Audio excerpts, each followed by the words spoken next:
Hello everyone, welcome to crack the com. Crack the com में आप सभी का स्वागत है। आई होप आप सभी स्वस्थ होंगे, सुरक्षित होंगे और बेहतर ढंग से अपने एग्ज़ाम्स की प्रिपरेशन को कर रहे होंगे। तो जैसा कि आप सभी जानते हैं, हम तैयारी कर रहे हैं आरआरबी एनटीपीसी की, और आरआरबी एनटीपीसी की इस प्रिपरेशन के दौरान हम आपके लिए लाए हैं अंडर ग्रेजुएट 2025 की सभी शिफ्टों की एनालिसिस, जिसमें हम पहली शिफ्ट कवर कर चुके हैं। आज हम शिफ्ट नंबर 2 यानी आफ्टरनून शिफ्ट 7 तारीख की उसको कवर करेंगे, उसको देखेंगे। तो आइए स्टार्ट करते हैं, जिसमें हम सबसे पहले मेरा फोकस लगभग 30 सेट तक यही रहेगा कि मैं आपके स्टैटिक पोर्शन यानी जो पॉलिटी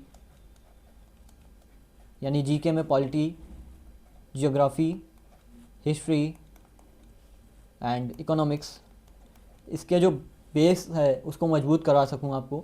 और जीएस में फिजिक्स, केमिस्ट्री एंड बायो, ठीक है, इसका जो कॉन्सेप्चुअल नॉलेज है इसको दे दूँ। उसके बाद जो बाकी के सेट होंगे उनमें करंट अफेयर्स और कंप्यूटर, ठीक, इनकी नॉलेज और इसको कैसे टैकल करेंगे उसको देखेंगे, ठीक है। क्योंकि ये बेस बन जाएगा ना, तो फिर आपके नंबर आने लगेंगे, आपको एक तरह से आत्मविश्वास आ जाएगा कि आप इसको कर सकोगे, ठीक है। बाकी आप रीजनिंग कैसी चल रही है ये भी कमेंट करके बताइएगा, ठीक है। तो पहला क्वेश्चन है, किस भारतीय लेखक लेखिका को लघु कहानी संग्रह हार्ट लैम्प के लिए 2025 का अंतर्राष्ट्रीय बुकर प्राइज पुरस्कार दिया गया था? तो इसका आंसर है बानू मुश्ताक। बानू मुश्ताक जी एक लेखिका हैं, इनको बुकर प्राइज़ मिला है, जिसकी अंग्रेजी अनुवादक जो हैं वो हैं दीपा भास्ती। दीपा भास्ती ने इसकी अंग्रेजी अनुवादक हैं।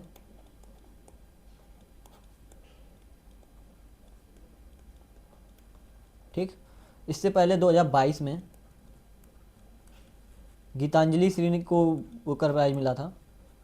उनकी बुक जो रेत की समाधि थी, रेत की समाधि,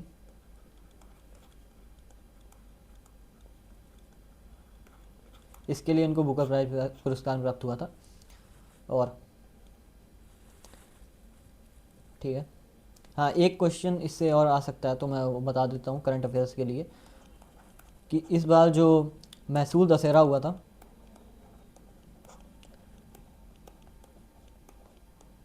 उसकी जो मुख्य अतिथि थी वो बानू मुश्ताक जी थी, ठीक है।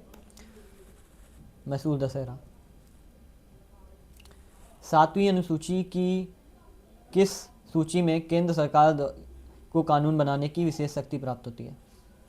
तो संघ सूची, इसमें केंद्र सरकार को ये प्राप्त होता है। केंद्र सरकार, इसमें वो विषय होते हैं जो केंद्र सरकार कानून बनाती है, ठीक है।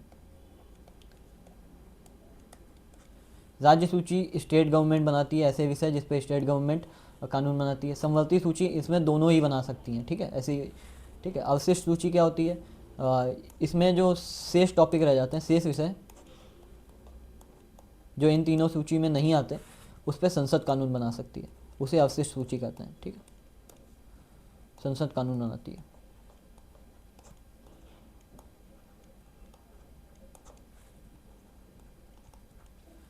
तो 7वीं अनुसूची, आपको पता ही होगा कि भारत जब संविधान लागू हुआ था तब 8 अनुसूची थी, वर्तमान में 12 हैं, ठीक है। इनको हम एक ट्रिक से याद करते हैं, टीयर्स ऑफ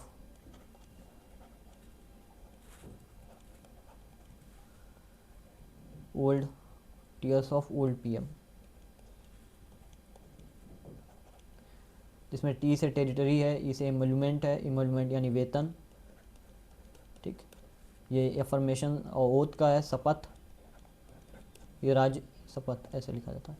राज्यसभा, ये शेड्यूल, ठीक है, अनुसूचित क्षेत्र से, ये अदर स्टेट, अदर शेड्यूल, ठीक है, ये फेडरल से, वो से ऑफिशियल लैंग्वेज, एल से लैंड, ठीक, एंड डी से दल बदल कानून जो होते हैं, पी से पंचायत होती है,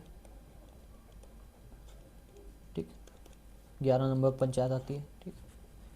एम से म्यूनसिपालिटी यानी नगर पालिका,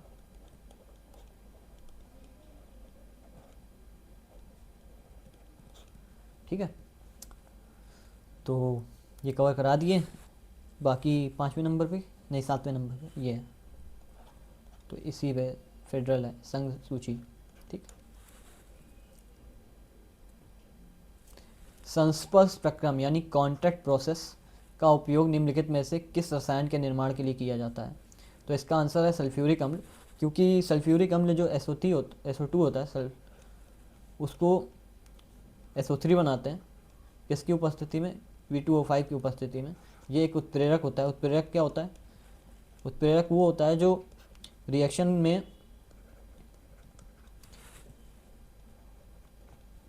रेट ऑफ रिएक्शन को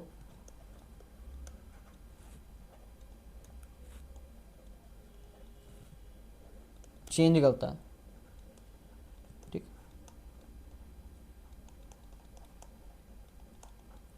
ठीक। अमोनिया हैबर विधि से बनती है। ठीक है। निम्नलिखित में से कौन सा देश माउंट एवरेस्ट परमिट को केवल उन व्यक्तियों तक सीमित करेगा जो पहले 7,000 मीटर की चढ़ाई कर चुके हों? अब देखिए, हमारा फोकस केवल यही नहीं होना चाहिए कि नॉलेज गेन करें। नॉलेज गेन करिए, बहुत अच्छी बात है, लेकिन आप अगर कोई ऐसा क्वेश्चन आए जो आपको नहीं पता है, भाई ये करंट अफेयर्स का क्वेश्चन है, आपको नहीं पढ़ा है, तो आप उसको स्टैटिक से भी डील कर सको, इसमें एलिमिनेशन मेथड लगा सको। ठीक है, अपनी नॉलेज को यूज कर सको। ठीक है, नॉलेज का यही काम नहीं होना चाहिए कि आपको आता ही है, आप उसको उपयोग कर सको। तो जैसे कि आप जानते हैं कि हिमालय ये भारत का इस क्षेत्र पे लगता है। ठीक है, उत्तराखंड, हिमाचल प्रदेश, ये सब हिमालय का पार्ट है। तो यहाँ पे आपको नेपाल देखने को मिलता है, इसके आगे भूटान देखने को मिलता है, फिर चाइना आ जाता है। ठीक, तो यहाँ पे तो यही कंट्री हैं, इन्हीं में से कोई कंट्री परमिट करेगा। तो इनमें से क्या है? कोई कंट्री नहीं है। मंगोलिया का, मंगोलिया चाइना के ऊपर पड़ता है ऐसे। ठीक है, चाइना के ऊपर, ड्रैगन के ऊपर पड़ता है ये।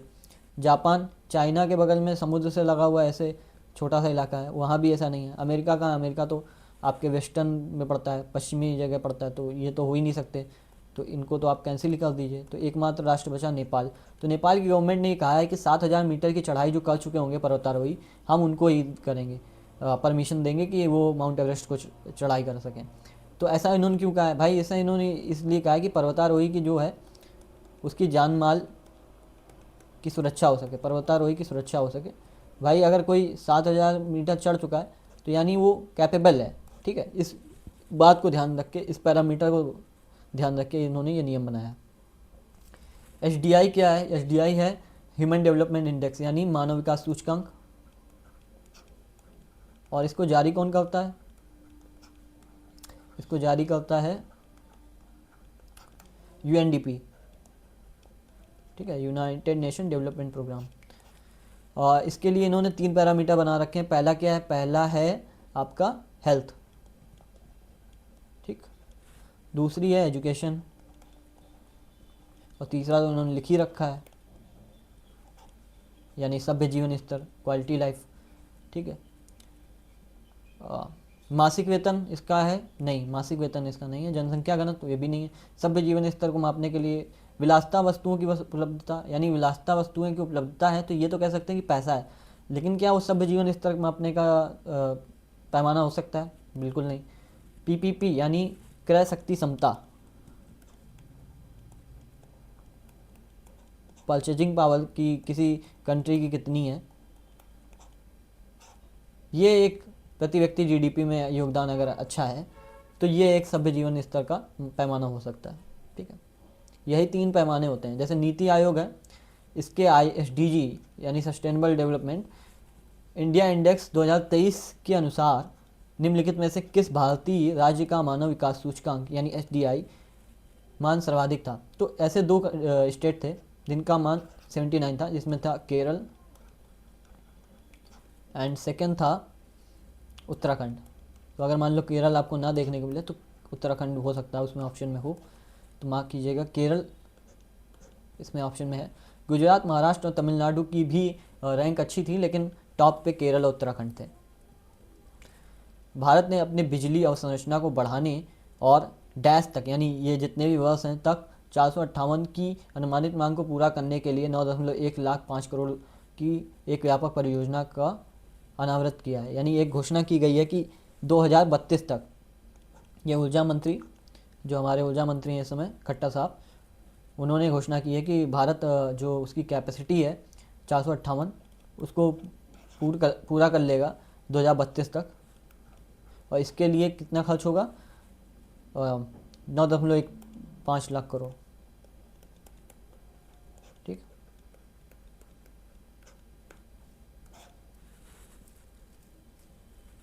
भारत के प्रथम मुख्य चुनाव आयुक्त कौन थे? तो प्रथम मुख्य चुनाव आयुक्त सुकुमार सेन थे। ठीक है, लेकिन वी नरहरि राव क्या थे? ये फर्स्ट कैग थे। कैग जानते हैं हम, जो नियंत्रक एंड महालेखा परीक्षक होते हैं वो। MC सीतलवाड़ क्या थे? MC Setalvad first attorney general थे।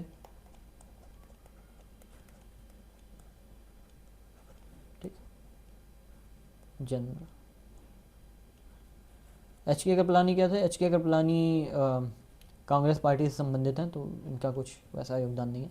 सुकुमार सेन की बात करते हैं तो सुकुमार सेन ने 50 से लेकर 57 तक सेवा दी अपनी, एक प्रथम मुख्य चुनाव आयुक्त के तौर पे भारत के। और उनकी नियुक्ति कौन करता है? राष्ट्रपति करता है।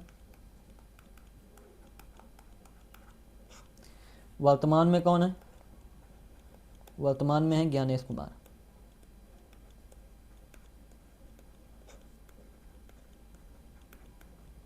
ठीक है।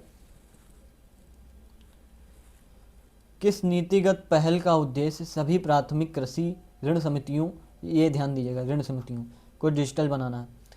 कोऑपनेट नहीं, ई किसान पोर्टल, क्योंकि सभी तो किसान से ही संबंधित हैं। ई किसान पोर्टल नहीं, ये तो खसरा खतौनी या जो बाकी ज़मीन की माप जो है उसको ऊपर मतलब डिजिटल करना है। राष्ट्रीय डिजिटल कृषि मिशन ये भी नहीं है, क्योंकि किसान की जो भी UARDAP या जो भी समस्याएं हैं, ठीक है, फसल की, उसके बारे में डिजिटल वो करना है, ये भी नहीं। पैक्स है, डिजिटलीकरण परियोजना, ये एक आंसर है, क्योंकि भारत की जो भी ऋण समितियां हैं, कृषि की ऋण समितियां, उनको डिजिटलाइज करना है, ये इसका लक्ष्य है। तो और आसानी से किसानों को ऋण मिल सके, इसका लक्ष्य ये है। ठीक है, तो आंसर पैक्स डिजिटलीकरण परियोजना है। निम्नलिखित में से कौन सा कारक नदी के किनारों पर गोकुल झीलों के निर्माण को सर्वोत्तम रूप से समझाता है? गोकुल झील क्या होती है? गोखुर क्या होता है? गोखुर होता है गाय का खुर। ठीक है, गाय का पैर जो होता है। तो ऐसी झीलें जो गाय के पैर जैसे लगती हैं, होता क्या है कि जैसे नदी यहाँ से आ रही है, अब यहाँ से ऐसे मिएंडर करेगी, मुड़ जाएगी, ठीक है, और ऐसे घूम जाएगी। नदी ऐसे ही मिएंडर करती रहती है। फिर क्या होता है, यहाँ पे एक समय आता है कि जब नदी यहाँ से ऐसे जाती है और यहीं से यूटर्न ले लेती है। ठीक है, ऐसे यहीं से यूटर्न ले लेगी, तो जो ये क्षेत्र बच जाएगा ना, इसे ही कहते हैं गोखुर। और ये क्यों होता है? प्रवाह को बाधित करने वाला विवर्तनिक उत्थान होता है? नहीं। हिमनदों के पीछे हटने से अवसाद बनते हैं? ऐसा भी नहीं है। विवर्तनिक गतिविधि द्वारा नदी तल का आकस्मिक उत्थान? ये भी नहीं है। बाह्य किनारों पर पार्श्व अपरदन, देखो बाह्य किनारों पर पार्श्व अपरदन, और आंतरिक किनारों पर निक्षेपण, आंतरिक किनारों पर निक्षेपण हो रहा है। यही एक आंसर है इसका। ठीक है, भारतीय फिल्म तन्वी द ग्रेट के निर्देशक कौन है, जिसका विश्व प्रीमियर 2025 के 78वें कांस फिल्म महोत्सव के दौरान कांस फिल्म मार्केट में हुआ था? तो शबाना आजमी नहीं, ये कैफी आजमी की बेटी हैं। और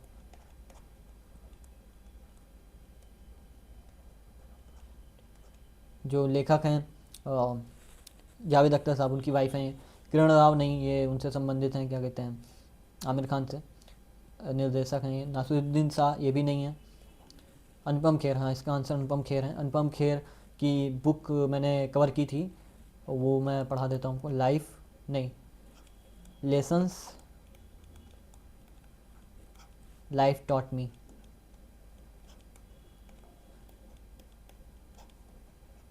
अननोइंगली।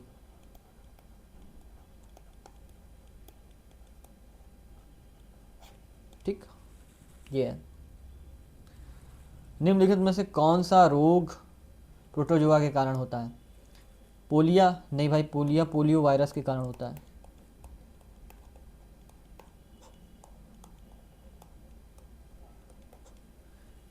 टाइफाइड ये बैक्टीरिया के कारण होता है। चिकन पॉक्स ये भी एक वायरस के कारण ही होता है। मलेरिया रोग होता है, मलेरिया रोग होता है प्रोटोजुआ वर्ग के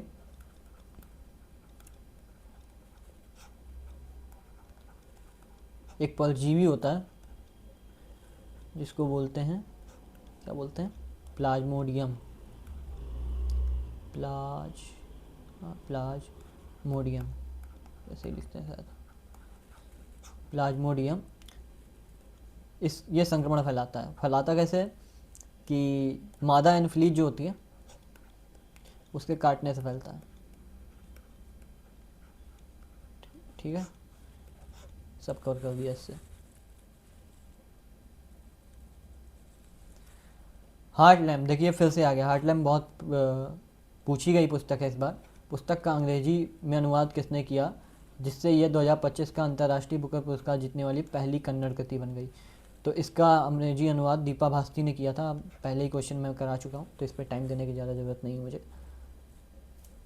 निम्नलिखित में से कौन सा शब्द विशेष रूप से दक्षिणी भारत में तापमान में अचानक वृद्धि होने के साथ होने वाली पूर्वी मानसूनी वर्षा को संदर्भित करता है? क्या होता है कि दक्षिण भारत में जो केरल और कर्नाटक का इलाका है, इसमें ग्रीष्म ऋतु के अंत समय में जो आम होता है, आम मैंगो, ठीक, उसको पकाने के लिए जो पूर्वी मानसूनी वर्षा होती है सहायक होती है।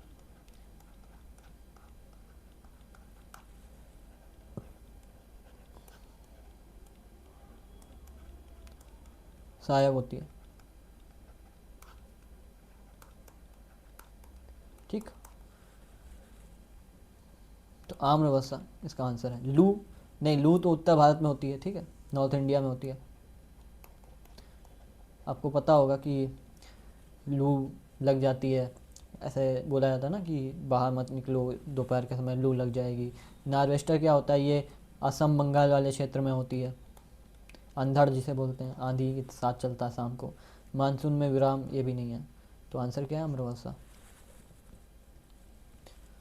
निम्नलिखित कौन सी पद्धति उदारवादियों के दृष्टिकोण को सर्वोत्तम रूप से चित्रित करती है? तो ये इस बात पे ध्यान दीजिएगा, सर्वोत्तम रूप से चित्रित कीजिए।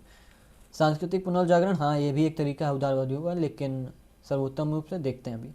गुरिल्ला युद्ध, नहीं भाई ये तो नहीं है, क्योंकि ये तो शिवाजी का तरीका है। याचिका और प्रार्थना, हाँ ये है सबसे बढ़िया तरीका जो उदारवादी लोग मतलब अख्तियार करते हैं। सशस्त्र क्रांति, नहीं ये तो गर्म दल वाले लोग करते हैं ना, गर्म दल।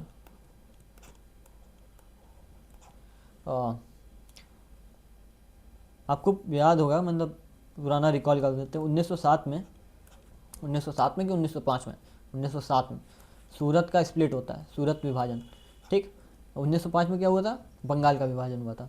तो सूरत विभाजन में क्या हुआ था? गर्म दल और नरम दल में दो धड़े बट गए थे, ठीक है, और नरम में। तो नरम दल का काम क्या था? वो यही करता था कि याचिका और प्रार्थना करता था कि वो देगा दस्तावेज, यानी कि ज्ञापन। अंग्रेज सरकार को ज्ञापन दिया कि भैया ये हमारी प्रॉब्लम्स हैं, इनको ठीक कीजिए।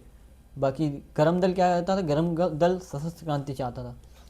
जैसे भगत सिंह है, उन्होंने क्या कहा था कि अब तो बम फोड़ना पड़ेगा, मतलब बम, इंसान इतने ज़्यादा मतलब बहरे हो गए हैं कि उनको एक बम की आवाज़ सुनाई देगी तभी वो सुनेंगे हमारी प्रॉब्लम क्या है, ठीक है।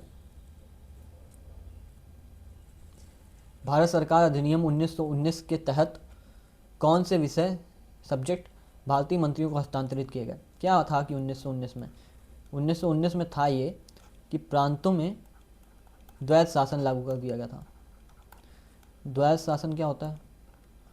मतलब दो तरह के विषय लागू किए गए थे। एक क्या था? एक हस्तांतरित विषय थे,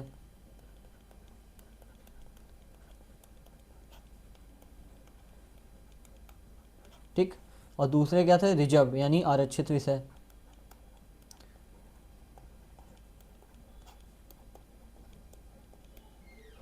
ठीक है, आरक्षित विषय में ये ब्रिटिश गवर्नमेंट के हाथ में थे, ठीक है, मतलब जो ब्रिटिशर्स थे उनके हाथ में थे। हस्तांतरित विषय क्या थे? ये विषय वो थे जो भारतीय मंत्रियों के हाथ में थे। तो इसमें शिक्षा, स्वास्थ्य है। पुलिस और राजस्व, नहीं भाई पुलिस और राजस्व थी हमारे पास, अगर होती तो हम स्वतंत्र नहीं होते। रक्षा और रेलवे भी नहीं था। न्यायपालिका और विदेशी मामले अगर ये हमें दे ही देते तो हम स्वतंत्र नहीं होते, हम सॉवरेन होते। हम क्यों उनके उसमें होते? तो हमें तो 47 में आज़ादी मिली ना, तो ये आंसर नहीं है। शिक्षा और स्वास्थ्य आंसर है।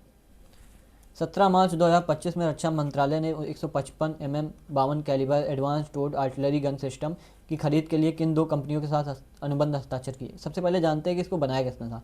इसको बनाया था डीआरडीओ ने, ठीक है, डीआरडीओ ने बनाया था और अनुबंध पर हस्ताक्षर किए। ठीक है, भारत डायनेमिक्स लिमिटेड और हिंदुस्तान एरोनॉटिक्स लिमिटेड ने किए, नहीं, लार्सन एंड टिब्रो ने भी नहीं किए, महिंद्रा डिफेंस सिस्टम लिमिटेड और कल्याणी स्ट्रेटेजिक सिस्टम लिमिटेड भी नहीं किए। भारत फोर्ज लिमिटेड और टाटा एडवांस लिमिटेड ने ये अनुबंध स्थापित किया किसके साथ, रक्षा मंत्रालय इंडिया के साथ। ठीक है, 11 मई 2025 को BrahMos aerospace integration and testing facility का उद्घाटन कहाँ किया गया था। अगर आपको याद हो, एक डेट है 7 मई, ठीक, 7 मई को क्या हुआ था कि इंडियन आर्म्ड फोर्स ने क्या किया था, ऑपरेशन सिंदूर लॉन्च किया था। ठीक है, और ये क्यों लॉन्च किया था, क्योंकि 22 अप्रैल 2025 को पाकिस्तान की तरफ से कायराना हमला हुआ था, जो आतंकवादी भेज के पहलगाम आतंकी हमला हुआ था, उसके जवाब देने के लिए 7 मई को ऑपरेशन सिंदूर लॉन्च किया था। उसके बाद 11 मई को, इसके 4 दिन बाद ही, लखनऊ में उत्तर प्रदेश के राजनाथ सिंह और योगी आदित्यनाथ ने इसका उद्घाटन किया था। तो ये भी एक इम्पॉर्टेंट फैक्ट हो सकता है। बाकी इसकी हेडलाइन कुछ इस प्रकार बनी थी कि अब लखनऊ से चलेंगी ब्रह्मोस, तो आपके लिए एक इमेज बन सकती है, तो आपको याद रहेगी शायद। 2-3 अप्रैल को यूएनईसीई क्षेत्र के लिए सतत विकास पर 2025 क्षेत्रीय फोरम कहाँ आयोजित किया गया था। तो इसका आंसर है जेनेवा। यूएनईसीई है क्या, यूएनईसीई है यूनाइटेड नेशन यानी संयुक्त राष्ट्र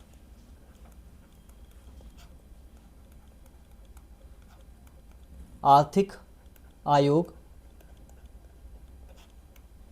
यूरोप। तो इसका संगठन का जो बैठक होती है वो जेनेवा में होती है। ठीक है, निम्नलिखित में से किस आंदोलन को उल गुलान या ग्रेट ट्यूम्यूल्ट आंदोलन के नाम से भी जाना जाता है। तो इसका आंसर है मुंडा विद्रोह। मुंडा विद्रोह क्या था, इसको बिरसा मुंडा जी ने लीड किया था। बिरसा मुंडा, भगवान बिरसा मुंडा जी ने कहा जाता है। तो इन्होंने लीड क्यों किया था भाई, इनको कहना था कि जो वहाँ की जो खेती की ज़मीन थी वो वहाँ के जनजातियों से संबंधित है, ना कि ब्रिटिशर्स उस पर या बाहरी लोग उस पर आके कब्जा करें। ठीक है, और ये था कब, 19वीं शताब्दी में था ये, 1899 से 1900 तक। वैसे डेट 1895 भी मान लेते हैं कई बार। और कोल विद्रोह कब था, कोल विद्रोह था 68 में, 1768 में, नहीं, हाँ, संथाल विद्रोह। संथाल विद्रोह आप जानते होंगे कि जो भारत की राष्ट्रपति हैं वो भी इसी से आती हैं, संथाल जनजाति से। तो ये 1855 और से 57 के बीच संथाल जनजाति ने, जिसको सिद्धू और कानू मांझी, सिद्धू और कानू मांझी ने लीड किया था। ठीक है, चुवार विद्रोह 1732-33 के करीब होता है। युद्ध अहमद शाह अब्दाली और किस भारतीय शक्ति के मध्य लड़ा गया था। तो इससे पहले हम पानीपत के 2 युद्ध देख चुके थे। पानीपत के 2 युद्ध क्या थे, एक तो था 1526 में बाबर और इब्राहिम लोदी के बीच में,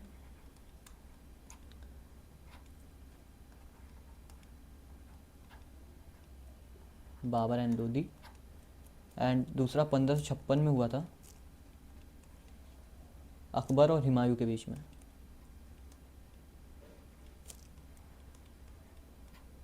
अकबर और हेमू के बीच में। ठीक, हुमायूं का तो लड़का ही था। ठीक है, अकबर और हेमू के बीच में 1761 में पानीपत का तीसरा युद्ध हुआ। इसकी कुछ पृष्ठभूमि बता देता हूँ मैं। तो 1739 के करीब दिल्ली पर नादिर शाह का आक्रमण हुआ था और ये बहुत ही ब्रूटल आक्रमण था। इससे मुगलिया सल्तनत का जो पीक था वो तो डिक्लाइन हो ही गया, पतन हो गया लगभग। ठीक है, नादिर शाह के आक्रमण के बाद मुगलों का पतन हुआ। हालांकि मुगलिया सल्तनत तो आपको 1857 तक देखने को मिलती है, लेकिन उसका कोई बहुत प्रभाव नहीं रहा। ठीक है, मुगलों का पतन।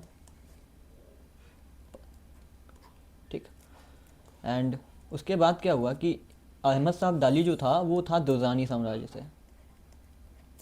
ठीक, अफगानिस्तान में दुर्रानी साम्राज्य था, उसका ये मतलब शासक था। और भारत में उस समय मराठों का, इस क्वेश्चन का आंसर मराठा, एक मिनट,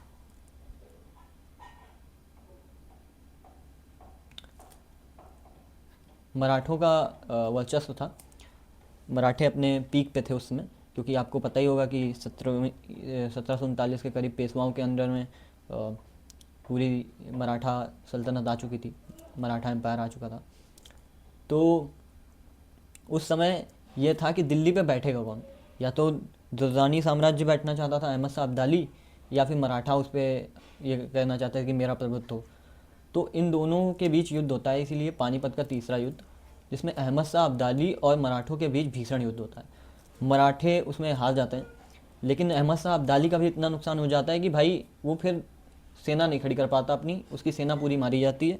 और वहाँ से ये तय हो जाता है कि ना अहमद शाह अब्दाली बैठ सकते हैं, ना मराठे बैठ सकते हैं।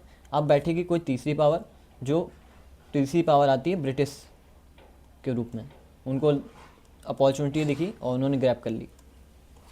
ठीक, तो मराठों से जैसे दुर्रानी साम्राज्य से अहमद शाह अब्दाली था, तो इसको मराठों को लीड कौन कर रहा था? सदाशिवराव भाऊ।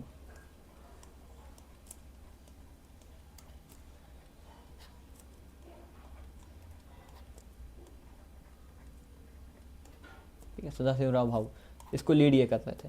आपने अगर उनको जानते हो, ज्योतिरादित्य सिंधिया, तो उनकी फैमिली भी जो मध्य प्रदेश के एमपी हैं, उनकी फैमिली भी इस युद्ध में थी। ठीक है, नेक्स्ट, किस भारतीय स्टार्टअप ने अप्रैल 2025 में बिना उन्नत चिपों के एआई चलाने वाले सिस्टम को अनावृत किया है? तो क्वेश्चन का मतलब ये है कि जो एआई चिप होती हैं वो कोई ना कोई चिप के द्वारा बनती हैं, मोस्टली एनवीडिया बनाता है उसको। बट भारत की जीरो लैब्स ने ये मतलब अनाउंस किया था कि भारतीय स्टार्टअप कंपनी है ये जीरो लैब्स। इसने कहा था कि भाई हम एआई का सिस्टम बना रहे हैं, बिना कोई वैसी चिप के कि बढ़िया सी चिप हो, उसके उन्नत चिप के बगैर हम एक ऐसा एआई चलाने वाला सिस्टम बना रहे हैं। तो ये दावा किसने किया था? जीरो लैब्स ने। ठीक, नेक्स्ट क्वेश्चन। ठीक है, निम्नलिखित में से कौन सा भारत में स्थापित पहला बायोस्फीयर रिजर्व है? बायोस्फीयर रिजर्व एक इम्पॉर्टेंट टॉपिक है, स्टैटिक जीके की सीरीज में मैं इसे मेंशन करूंगा अभी कुछ टाइम बाद, तो उसमें तब देखिएगा। बट इस क्वेश्चन का आंसर है नीलगिरी। नीलगिरी जैसा कि आप जानते हो केरल और कर्नाटक तमिलनाडु वाले इलाके में पड़ता है। केरल, कर्नाटक, तमिलनाडु।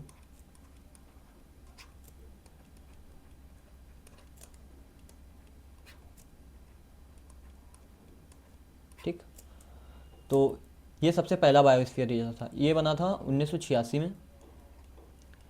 ठीक है, इसके बाद बना था मन्नार की खाड़ी, ये बना था 1989 में। सुंदरवन भी 1989 में ही बना था। और नंदा देवी को बायोस्फीयर रिजर्व घोषित किया गया था 1988 में। ठीक है, तो आई थिंक कवर हो गया ये क्वेश्चन। नाउ नेक्स्ट क्वेश्चन, 2025 में भारत ने नवीकरणीय ऊर्जा लक्ष्यों को पूरा करने में कंपनियों की सहायता के लिए कौन सा नया विद्युत व्यापार टूल प्रस्तावित किया है? जैसा कि हम सब जानते हैं कि मोदी जी की एक योजना है, महत्वाकांक्षी योजना है हरित ऊर्जा के लिए।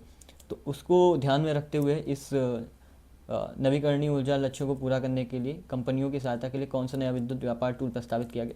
क्या नवीकरणीय ऊर्जा प्रमाण पत्र प्रस्तावित किया गया? नहीं भाई, वर्चुअल पावर परचेज एग्रीमेंट, हाँ यही किया गया है। वर्चुअल पावर परचेज एग्रीमेंट ये समझौता है, वित्तीय समझौता है, जिसमें कंपनियों को बिना भौतिक रूप से बिजली खरीदे उनको नवीकरणीय ऊर्जा लक्ष्यों को पूरा करने में मदद करेंगी। ठीक है,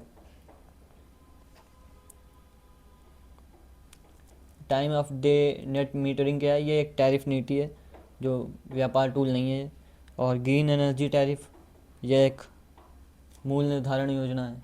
ठीक है, निम्नलिखित में से किसे 1913 में रिलीज हुई पहली फुल लेंथ वाली भारतीय फीचर फिल्म माना जाता है?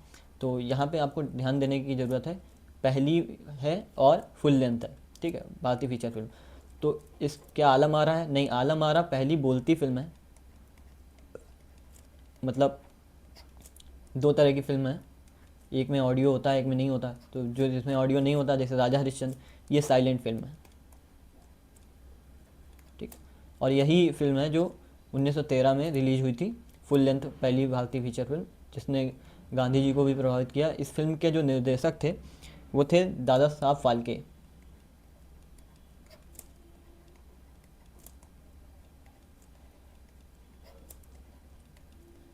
दादा साहब फाल्के के नाम पे ही अवार्ड दिया जाता है इंडस्ट्री का। कीचक वधम कौन है? और आलम आरा कब आई थी? आलम आरा रिलीज हुई थी 1931 में, ठीक। कीचक वधम कौन सी? कीचक वधम जैसे इंडिया की सबसे पहली फिल्म राजा हरिश्चंद्र है, वैसे कीचक वधम साउथ इंडिया की पहली फिल्म है, साउथ इंडिया की पहली साइलेंट फिल्म है, फर्स्ट साइलेंट फिल्म, ठीक। संत तुकाराम क्या है? संत तुकाराम अभी हाल ही में 2025 में मूवी आई थी, मराठी सिनेमा से है, और अगर आपको टाइम मिले तो देख भी सकते हैं आप, अच्छी मूवी है। 26 नीति आयोग द्वारा प्रकाशित राष्ट्रीय बहुआयामी गरीबी सूचकांक कई अभावों पर विचार करके आय से परे गरीबी को मापता है। यानी केवल पैसे का मतलब नहीं है इसमें, जो आय के अलावा गरीबी, निम्नलिखित में से कौन सा आयाम भारत के राष्ट्रीय बहुआयामी गरीबी सूचकांक MPI में शामिल नहीं है? क्या वो रोजगार है, शिक्षा है, स्वास्थ्य है, जीवन स्तर है? अगर आपको याद हो, मैंने लास्ट क्वेश्चन में बताया था जब मानव विकास सूचकांक पढ़ा रहा था, HDI, ठीक है, ह्यूमन डेवलपमेंट इंडेक्स। तो इसमें मैंने 3 आपको वो बताए थे कि या तो ये होगा कि आप हेल्थ पे फोकस करेंगे, ठीक है, दूसरा एजुकेशन पे, और तीसरा जीवन स्तर यानी क्वालिटी ऑफ लाइफ,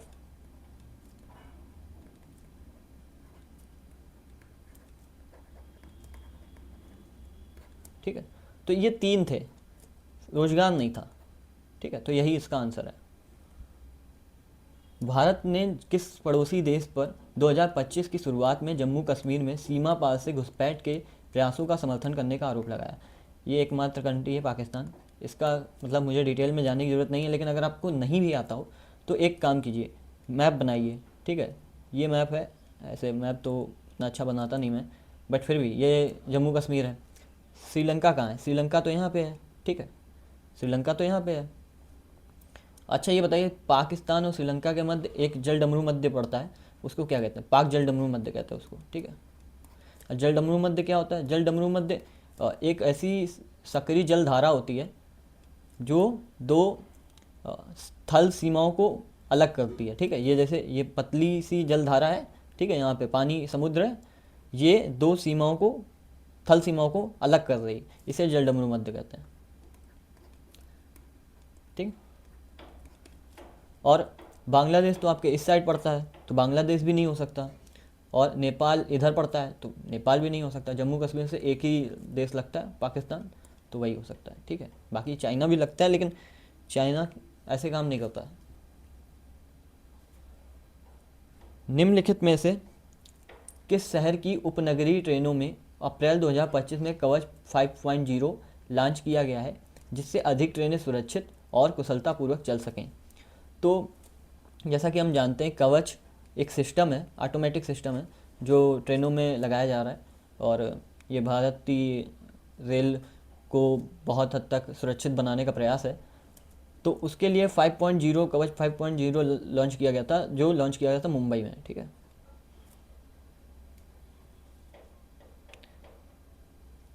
ठीक है, 2024 में भारतीय सेना में शामिल की जाने वाली DRDO द्वारा विकसित किस प्रणाली ने 2025 में ऑपरेशन सिंदूर के दौरान वायु रक्षा में महत्वपूर्ण भूमिका निभाई?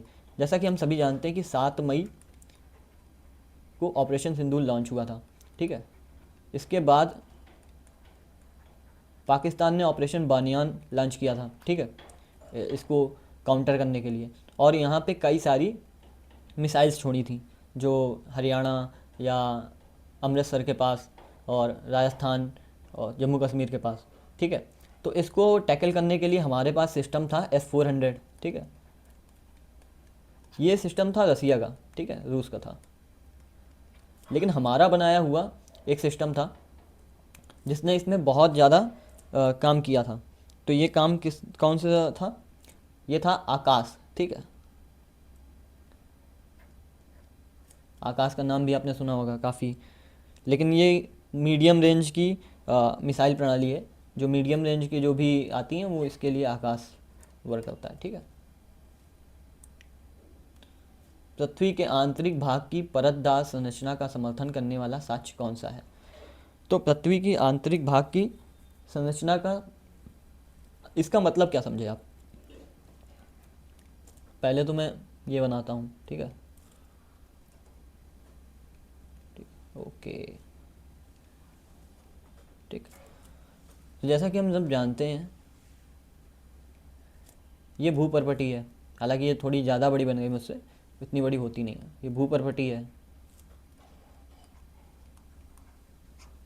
और ये मेंटल है, ठीक। ये कोर है, ठीक है। यानी ये क्रस्ट है,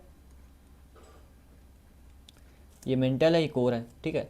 तो ये जो परत है, कहाँ पे लिक्विड है, कहाँ पे तुम्हारा सॉलिड है, ये हमें कैसे पता चलता है? ये परत कैसे बनी, हमें कैसे पता चलता है? ये लेहमैन, गुटेनबर्ग, ठीक है, और जो सब तुम्हारी ये लाइन है, ये कैसे पता चलता है? ये हमें पता चलता है भूकंपी तरंग व्यवहार से। भूकंपी तरंग व्यवहार से कैसे पता चलता है? देखो ना, हमें ज्वालामुखी उद्गार से पता चलता है कि भाई ज्वालामुखी निकला, तो उससे पता चलता है। हमें पता ऐसे चलता है कि हम दो वेव्स पढ़ते हैं भूकंप में, ठीक है। सिस्मिक वेव्स होती हैं दो, एक होती है बॉडी वेव्स, ठीक है, और दूसरी कौन सी होती है? Surface waves. सरफेस वेव तो सरफेस पे वर्क करती है, तो इस पे तो कुछ काम नहीं है। बॉडी वेव्स काम करती है। इसके दो प्रकार होते हैं, एक होता है एस वेव, एक होता है पी वेव, ठीक है। जो एस वेव होती है ये केवल सॉलिड में वो चलती है, ठीक है। जो पी वेव होती है वो सॉलिड, लिक्विड, गैस तीनों में चलती है, ठीक है। और ये छाया क्षेत्र बनाते हैं, ठीक है। इनके छाया क्षेत्र से हमें पता चलता है, ठीक है, कि यहाँ पे जो देख रहे हैं आप, इनमें परत है। कहीं पे मान लीजिए ये इनर कोर है, ये सॉलिड है, आउटर कोर लिक्विड का है, ठीक है, या लिथोस्फेयर है। इससे हमें पता चलता है ये हमारी भूकंप तरंगी व्यवहार से, ठीक है। संविधान की कौन सी अनुसूची अनुसूचित क्षेत्रों और जनजातियों के प्रशासन से संबंधित है? तो संविधान की कौन सी अनुसूची अनुसूचित क्षेत्रों और अनुसूचित जनजातियों के प्रशासन से संबंधित है? तो हमने क्या पढ़ा था? Tears of old PM. तो 11वीं अनुसूची तो पंचायत से संबंधित है, ठीक है। ये 1992 में आया था, ठीक है, पंचायत से। छठी अनुसूची कहाँ है? ये टेरिटरी से है, ये इमोलमेंट से है यानी वेतन से है, अफर्मेशन यानी कि तुम्हारे शपथ से, अफर्मेशन एंड ओथ ये राज्यसभा से है, ये तुम्हारे शेड्यूल एरिया से है, ठीक। तो यही है, ठीक है, अनुसूचित क्षेत्र देख रहे हैं, शेड्यूल। और इसके बाद अदर शेड्यूल, ठीक है, जिसमें असम, मेघालय, त्रिपुरा, मिजोरम। तो इसको कैसे याद कर सकते हैं? इसको ऐसे याद रख सकते हैं, जो छठा है इसमें कौन कौन से है? अमी, मैत्री, ठीक। आ से असम,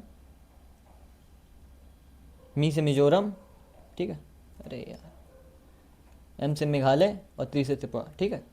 अमी मैत्र करके याद कर सकते हैं। तो 5वीं अनुसूची इसका आंसर है, ठीक। छठी अनुसूची में कि जो अदर शेड्यूल एरियाज हैं उनके बारे में। 9वीं अनुसूची कहाँ है? 9वीं अनुसूची ये 8वीं है, इसको क्या कहते हैं?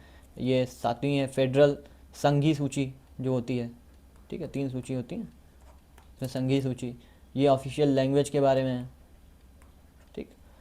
ये क्या है? 9वीं है, ये लैंड के बारे में, भूमि सुधार, 9वीं भूमि सुधार के बारे में। और ये दल बदल कानून से संबंधित है, ठीक है, 10वीं। और ये 11वीं क्या है, 11वीं है तुम्हारे म्यूनसिपैलिटी से, नगर पालिका से।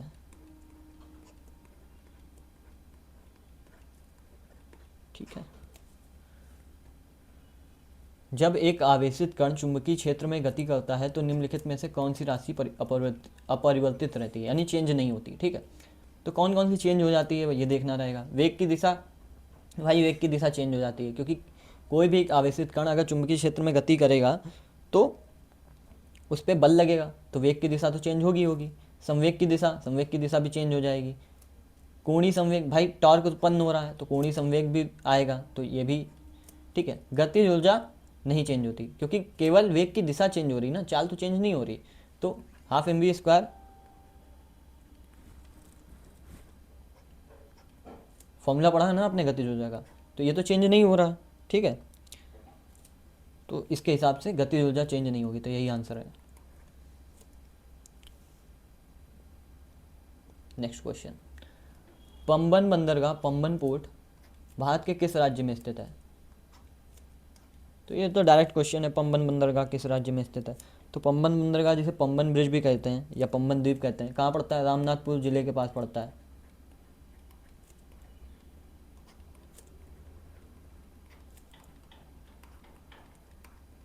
ठीक है, रामनाथपुर जिले के पास पड़ता है। कहाँ पड़ता है? तमिलनाडु में। ठीक, अगुआड़ा किला, अगुआड़ा किला क्या था? जो पुर्तगाली वास्तुकला और अभियांत्रिकी को दर्शाने वाला एक स्मारक है। भारत के निम्नलिखित में से किस राज्य में स्थित है? आपको पता होगा कि पुर्तगालियों ने सबसे ज़्यादा शासन कहाँ किया? गोवा में। ठीक है, तो पुर्तगालियों ने गोवा में शासन किया है, तो ज़्यादातर किला होने की संभावना यही बनती है। हालांकि सबसे ज़्यादा किले जो हैं महाराष्ट्र में, सबसे ज़्यादा किले। ठीक है, लोगों को लगता होगा कि सबसे ज़्यादा किले राजस्थान में हैं, लेकिन नहीं, सबसे ज़्यादा किले जो हैं वो महाराष्ट्र में।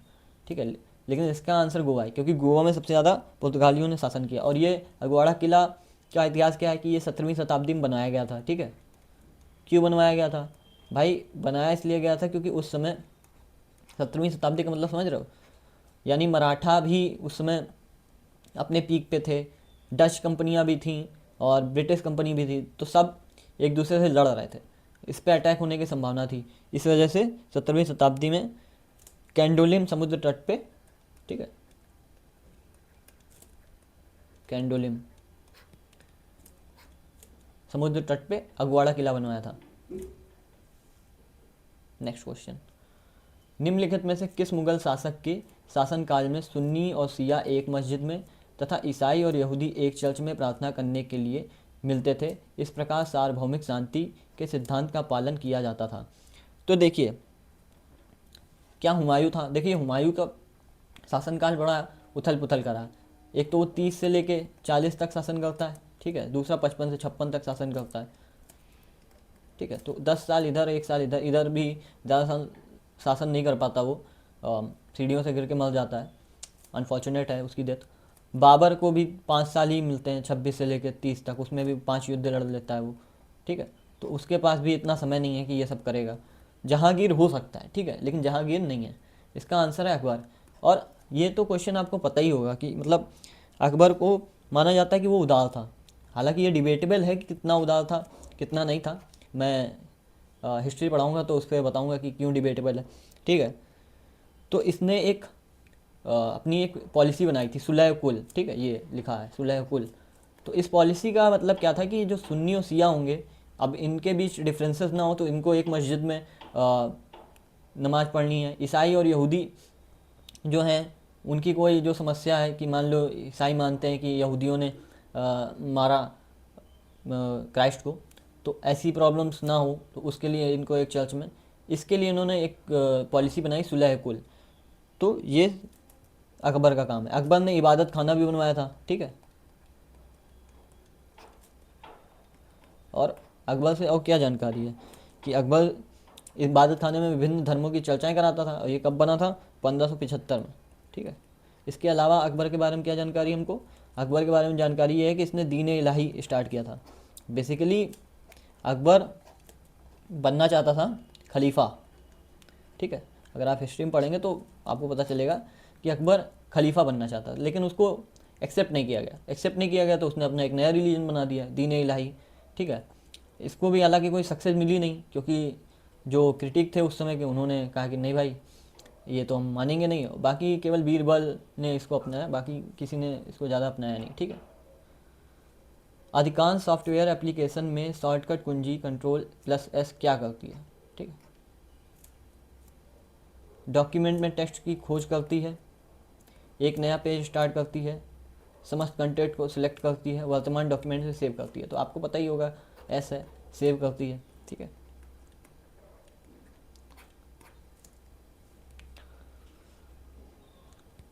निम्नलिखित में से किस भारतीय राज्य में जांगर नृत्य की शैली की उत्पत्ति हुई है? तो हम बिहार में जानते हैं ये जाट जटिन फेमस है, ठीक है। इसी हिसाब से मैं थोड़े आपको जो लोक नृत्य हैं वो करा दे रहा हूँ। हिमाचल प्रदेश से है जांगर नृत्य, हिमाचल प्रदेश से। और कौन सा नृत्य है, ठीक है। उसके बाद क्या, जम्मू कश्मीर, जम्मू कश्मीर से है रऊफ़, जो हारिस रऊफ़ था ना, आप ऐसा इमेजिन कर लेना कि वो जम्मू कश्मीर से था। कुड, ठीक है। धमाल, ये जम्मू कश्मीर से है। उत्तराखंड से क्या है, उत्तराखंड से पांडव, ठीक है। और छोलिया, छूलिया तुम नहीं, छूलिया छोलिया छोलिया, ठीक है, छूलिया नहीं, छोलिया, ठीक है। एक नाच और था हिमाचल प्रदेश से, शायद कुल्लू नाटी था, ठीक है। फेमस नाच है, ठीक है। भारतीय वायुसेना IAF ने 21 अप्रैल से 8 मई 2025 तक संयुक्त अरब अमीरात के अल दफरा में एयरबेस पर निम्नलिखित में से किस बहुराष्ट्रीय वायु युद्ध अभ्यास में भाग लिया? तो ये ऑप्शन था डेजर्ट फ्लैग, इसका 10वां संस्करण था, मतलब 10वां सीजन था, ठीक है। मतलब ये 10वीं बार आयोजित हुआ था, ठीक है। इसके अलावा जो रेड फ्लैग है ये USA द्वारा किया जाता है, ब्लू फ्लैग इजराइल के द्वारा, और आयरन फिस्ट क्या होती है, आयरन फिस्ट इंडियन एयरफोर्स करती है, ठीक है, IAF। इसके अलावा कल मैंने आपको कुछ युद्ध अभ्यास पढ़वाए थे जिसमें सिम्बैक्स था, ठीक है। सिम्बैक्स किसके बीच था, इंडियन सिंगापुर। तो मैं केवल कंट्री लिखूंगा जिनके साथ इंडिया करता है, ठीक है। और सूर्य किरण,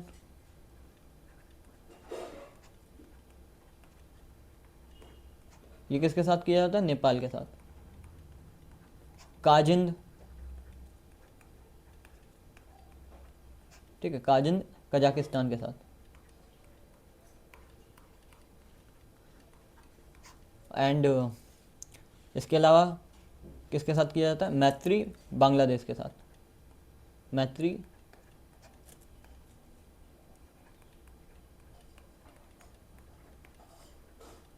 ठीक। एंड और किसके साथ किया जाता है, इंद्र रसिया के साथ किया जाता है, रूस के साथ। और क्या किया जाता है, वरुण फ्रांस के साथ करते हैं, ठीक है। इतने सब याद कीजिएगा, नेक्स्ट टाइम में कुछ और कराऊंगा, ठीक है। नेक्स्ट क्वेश्चन, शॉर्टकट लिंक और डेस्कटॉप विजुअल लेआउट के प्रबंधन के लिए निम्नलिखित में कौन सा उत्तरदायी है? टास्क शेड्यूलर नहीं, विंडोज सेल होता है। विंडोज सेल क्या होता है, विंडोज सेल एक यूजर इंटरफेस होता है जो ऑपरेटिंग सिस्टम के जो कोर होता है उसके यूजर को इंटरेक्ट करता है, ठीक है। कमांड प्रॉम्प्ट क्या होता है, ये कमांड लाइन इंटरफेस होता है, ठीक है, विजुअल लेआउट नहीं होता। स्वतंत्रता के समय भारतीय अर्थव्यवस्था की निम्नलिखित में कौन सी मुख्य कमी थी? ठीक है, ये मुख्य पे ध्यान दीजिएगा, कोई और भी कमी हो मान लो तो आप देख लीजिएगा। उच्च औद्योगिक उत्पादन, क्या उच्च औद्योगिक उत्पादन था? नहीं भाई, ये तो बिल्कुल नहीं था। उच्च बेरोजगारी और निर्धनता, हाँ ये थी, लेकिन अभी को देखते हैं। खाद्यान्न में आत्मनिर्भरता बिल्कुल नहीं थी, 65 तक तो हम काफ़ी खाद्यान्न में आत्मनिर्भर बिल्कुल नहीं थे जब तक हरित क्रांति नहीं आई। प्रबल अवसंरचना, ये भी नहीं थी। तो उच्च बेरोजगारी और निर्धनता, ये सही आंसर हो जाएगा, ठीक है। बाकी 42 में हम लोग बॉम्बे प्लान लाए थे, ठीक है, एक। और इसके पहले जो दादा भाई नौरोजी थे उन्होंने बुक लिखी थी, ठीक है, poverty and un British rule of India, ठीक है, तो वो याद रख लीजिएगा। बाकी किसी दिन मैं इकोनॉमी पे पढ़ाऊँगा, क्योंकि आज इकोनॉमी का कोई बेहतर क्वेश्चन था नहीं जिसको मैं डील करता। तो इस तरह से आज हमारी 7 तारीख की सेकंड शिफ्ट हम लोगों ने देख ली, ठीक है। आप आपका काम है कि इसको बढ़िया से देखिए, बाकी इसकी जो पीडीएफ होगी या पीपीटी होगी, ठीक है, उसको डाउनलोड कीजिए और आराम से उसको एक बार रिवाइज कीजिएगा, आपको ये क्वेश्चन आराम से याद हो जाएंगे। और जो कॉन्सेप्ट मैंने बताए अगर डिस्कस किए हैं जगह जगह, तो वो आप ज़रूर उसको देखें। बाकी कैसी लगी क्लास, इसको आप अपने शब्दों में पिरो के कमेंट में लिख दीजिएगा। और आपको और कोई क्वेरी हो उसके लिए हमें मैसेज कर सकते हैं, उसके लिए इंस्टाग्राम हैंडल और Telegram handle, even x handle जो आपका ट्विटर है, फॉर्मर ट्विटर, वो आपके लिए ओपन है। उसकी लिंक को ज्वाइन करने के लिए आपको हमारे डिस्क्रिप्शन बॉक्स को चेक करना पड़ेगा और चेक करके हमारे साथ जुड़ जाइए। और अगर आपको क्लास अच्छी लगी हो तो लाइक शेयर एंड सब्सक्राइब कर सकते हैं आप, ठीक है। एंड जो भी आपके दोस्त हों, मित्र हों, जो भी तैयारी कर रहे हों या अभी तैयारी करने की सोच रहे हों, उनको ये क्लास और ये जो चैनल है वो भेज दीजिएगा आप। बाकी thank you for everyone, thanks for your time and patience, and मज़े कीजिए आप लोग। देखिए आपके लिए पीपीटी सेव कर ले रहा हूँ मैं।